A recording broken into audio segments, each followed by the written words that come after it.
Good morning sa tanan nga nasabta sa atong online morning devotion nga gahimoon matag sa puntag adlaw karon nga Friday o come on, let's start the day right by worshiping our God no kay tapos ug ngayon gid siya nga alaran sa una natong mga tingog, una natong kusog, una natong imagination no? Especially nga iya patang gipukaw, iya patang gipamatag, ipabuka pa nga atong mga mata, nga ginibol ta nga bangon. Ang ngayon lang mga dayko nato ang Ginoo kay siyang tinubdan sa tanan tagya sa kusog kabasog sa panglawas nga atong ga-i-enjoy kanunay matag adlaw. Amen. Hallelujah.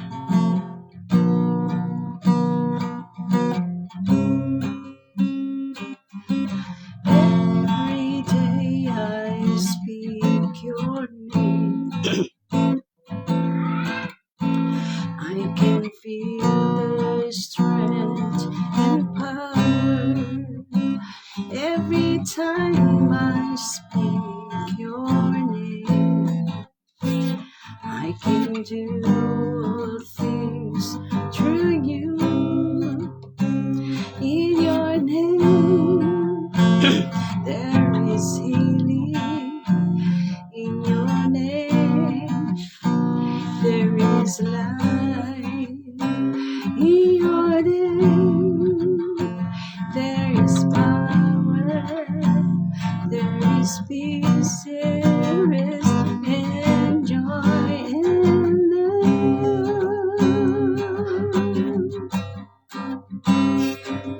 My Jesus, Lord Jesus, King Jesus, Savior, marvelous, so wonderful, powerful,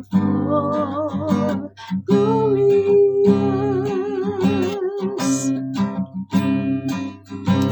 When I call upon your name, you came right here inside me. Since I place my trust in you, I can do all things through you. In your name there is healing. In your name there is life. In your name there is power. There is peace and rest and joy and love.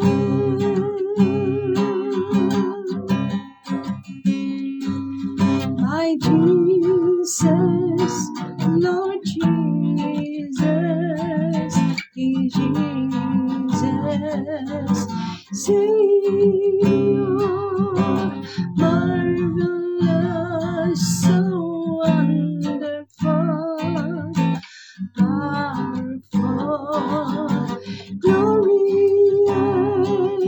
My Jesus, Lord Jesus, King Jesus, Savior, marvelous, so wonderful, powerful, glorious.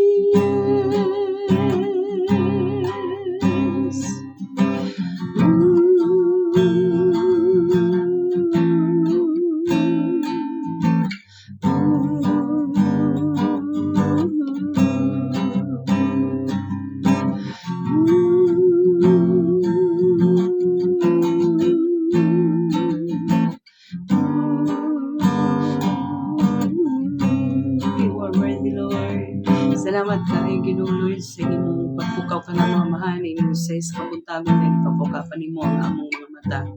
Thank you kaayo Lord bisan pa sa kalidad malinaw ginanong pagkatulog nga imong i-provide kanamo tibok gabi Lord. Salamat kay ni anak at dili pa natungod kanimo Ginoo lamta kami nining mga oras sa ugan. Salamat ug salamat kaayo bisan pa man sa imong paghatag nining laing matahong nga adlaw Ginoo nga Friday o God nga opportunity gyud ang lang kanamo kanunay nga mga padayon kami sa pagkinabuhing Kristohanon, Lord. Kay Lord, kung wala ang imong kusog, katapos, Ginoo, nga i-provide ka namo ng imong mga padayon, o God. Salamat kayo. Makalagad kami, papamuhat kami sa mga bulaton nga may kalangitan sa imong kahimayaan. Thank you kayo nining tanan. It is only by you, through you, and because of you, Lord. Salamat kayo dapat ang among mga pagpasalamat pagdaig paghimayan. Pinaagi sa kamhanan ng ngalan ng Ginoong Kristo nga among Ginoo manluluwas. Amen. So, padayon tas pagtuon sa pulong sa Ginoo, no? Shirt nga exhortation nga atong gapaklion diya sa balaang kasulatan. So, human na nato. Praise the Lord. Nawa na ginatog takol ang book of Matthew. So naanata karon sa book of Mark.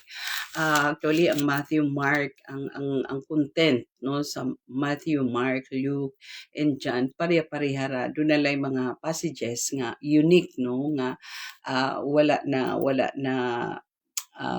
na declare sa uban, pero majority of the thought and the message is pareha-pareha ra gyud. Pero niata karon sa Mark atong itakol din karon ang chapter 1 sa Mark. So kung atong tan-awon ang Mark chapter 1, iyon diri the beginning of the gospel of Jesus Christ, the Son of God.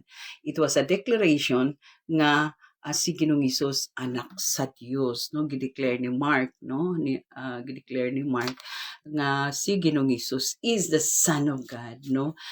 Kuan kaayo ka ng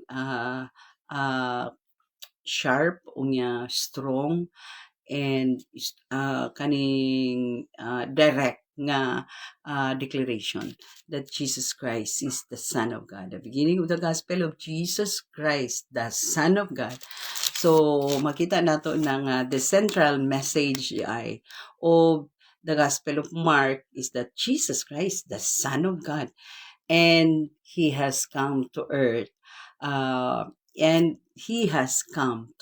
Si Ginoong Hesus miani sa kalibutan, anak sa Dios miani sa kalibutan. Ug ang usual nato nga kadunggan that Jesus Christ is God incarnated into human being. So Jesus Christ is Son of God came to earth. So muna siya ang primero nga nakita nato dinhi sa book of Mark. And the second nga nakita nato diya sa 1:15 sa chapter 1 verse 15 yung dinha nga sa 15 yung dinha. Now and into Galilee proclaiming the gospel. Into Galilee proclaiming the gospel and saying the time is fulfilled and the kingdom of God is at hand. Repent and believe in the gospel. The second important point no nga makita nato diha that the kingdom of God is at hand diay. So the message of Jesus Christ is that the kingdom of God is at hand, and that because the kingdom of God is at hand, that everyone should repent and believe, no? That everyone should repent and believe in the gospel tuan ang maayong balita. Nung muna atong nabasa sa chapter 1 verse 15. So sa itong ikaduha, that the kingdom of God is at hand. That's the message, central message of Jesus. That the kingdom of God is at hand and that all should repent and believe in the gospel. Or important points that book of Mark or Mark has been declaring. So the first message nga gi-declare ni Mark is the message about Jesus Christ, who is the Son of God, and that He has come to earth. The second message that Mark has been declaring is that the kingdom of God is at hand. Therefore, all should repent and believe in the gospel. Muna ang second message ni book of Mark, no, sa book of Mark. And then kung atong tanawon sa verse 9 to 11, sa isulti na ulahi na no ng 9 to 11 na una ang 15. Ang 9 to 11 kung atong tanawon, Ingon diri ang 9 to 11. In those days, Jesus came from Nazareth of Galilee and was baptized. Dini kita nato ang event nga nahitabo sa diya gibautismuhan si Jesus Christ ni John the Baptist, no. Galilee and was baptized by John in the Jordan, and when he paingon da ita sa 11, and when he came out of the water, immediately he saw the heavens being torn open. Nabri ang langit, no. And the Spirit descending. May imagine nato, the Spirit is descending. Nanaog ang Espiritu diha kang Ginoong Hesus like a dove, susama sa usa ka dove. And a voice came from heaven, ug nadunggan siguro sa tanan, no? Kay, and a voice came from heaven, you are, mo ning tingog, nga dadunggan nila, you are my beloved Son, with you I am well pleased. No? So, gi-confirm ang gisulti ni John sa verse 1, sa chapter 1, verse 1, nga Jesus Christ is the Son of God. He came to earth, miani sa kalibutan. Gi-confirm karon sa langit nung amahan from the time that John the Baptist baptized the Lord Jesus Christ. So, gi-confirm karon sa tingog nga ningingon, you are my beloved Son, with you I am well pleased. Ang Dios, langit ng Amahan mismo ang nag-confirm. So, makita nato din nga ang Ginoo di ay exist in three person gyud, no? Exist in three person, the Father, the Son, and the Holy Spirit. Dinhi nato nakita nato diri nga in three person gyud ang atong Ginoo. So the Holy Spirit descended on Jesus. Mo nang event nga nakita nato, and the voice of God the Father, no, kinsa man ang gikunsaran sa Holy Spirit, si Jesus. Unsa man ang mikunsad, Holy Spirit. Kinsa man tag-atingog ang nagsulti nga, you are my beloved Son, the heavenly Father. So the Holy Spirit descended on Jesus, and the voice of God the Father spoke from heaven, saying, you are my beloved Son, with you I am well pleased. So, kini nga mga verses, nagpakita lang, no, it shows clearly that the one true God exists in three person, Father, Son, and Holy Spirit. No, so usara, di ba, kung makita nato, singular gyud ang singular ang person diri, Father. Wala gingon nga fathers, Father, Son, and Holy Spirit. Three in one. Usa sila. But manifested, or the manifestation is three: God the Father, God the Son, Jesus Christ, and God the Holy Spirit. So, muna ako nakita diri sa chapter 1, verse verse 9 to 11, na nakita nato diri how that the triune God exists, no, during the time that the Lord Jesus Christ has been baptized by John the Baptist. Amen. Lahat sila kay napatlo karon sa tulo ka importante kayo nga mensahe ni Mark nga gihatag kanato. The first one is he declared that that Jesus Christ is the Son of God that came to earth, no? And then the second is that the kingdom of God is at hand, therefore everyone should repent and believe in the gospel. The third is Mark also declared that the one true God exists in three person, Father, Son, and Holy Spirit. Amen. Naot nga natin ako karon sa kamubo sa atong exhortation o mag-ampo ta labing balaan gamahanan mahigugmaon langit mo namong amahan. Nagapasalamat kami kaayo, Lord, sa imong pagpasabot kanamo sa chapter 1 sa book of Mark, O God. O Lord, thank you gid kaayo Ginoo sa imong mga pagpasabot kanunay Ginoo kanamo at mahitungod sa imong mahal nga pulong, O God. Lord, o nagaampo kami usab ining adlaw dalawa ugad alang sa mga kaigsunan nga manarbaho Lord mani-manin taon sila aron gaandra ang ilang pagdumala sa ilang trabaho kung dunay mga isangon kanila nga mga lisod nga trabaho gikan sa ilang mga superior gikan sa ilang mga boss buti nga gaandra ang ilang pagdumala sa ilang trabaho Ginoo. Bisan pa man sa mga kaigsunan namong mga estudyante Ginoo, bisan pa mang mga preschoolers, elementary Ginoo, high school, college Ginoo nga mga kaigsunan naman ubani sila, kubiri sila, provide ka kanila strong comprehension, masabtan ang mga leksyon o labaw sa tanan, ubani sila Lord. Sa mga kaigsunan usab nga mga teacher, Ginoo nga dili sayon maghandle og classroom, dili sayon maghandle og mga kabataan.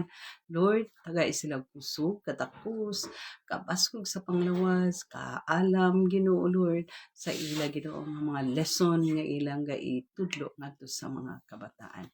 Bisan pa man sa mga kaigsunan nga nay mga online nga trabaho ugad paniusap sila mag-provide ka Ginoo wisdom kanila alang sa pagdumala sa ilang trabaho di sa online ugad ug tudloy sila pag-honor kanimo di sa online aron ang blessing Ginoo magasunod gyud kanunay kanila amahan.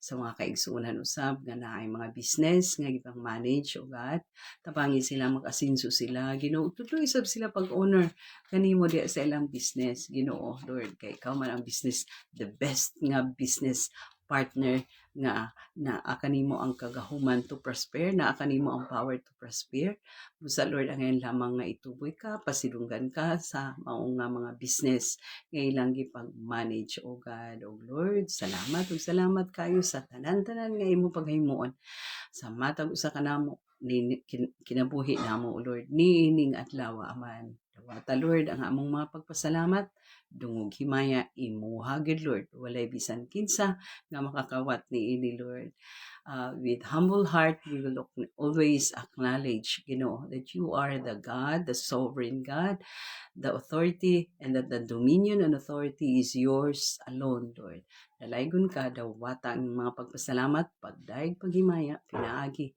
sa gamhanan nga ngalan Ginoong Kristo nga among Ginoo ug manluluwas amen. God bless us all until next morning.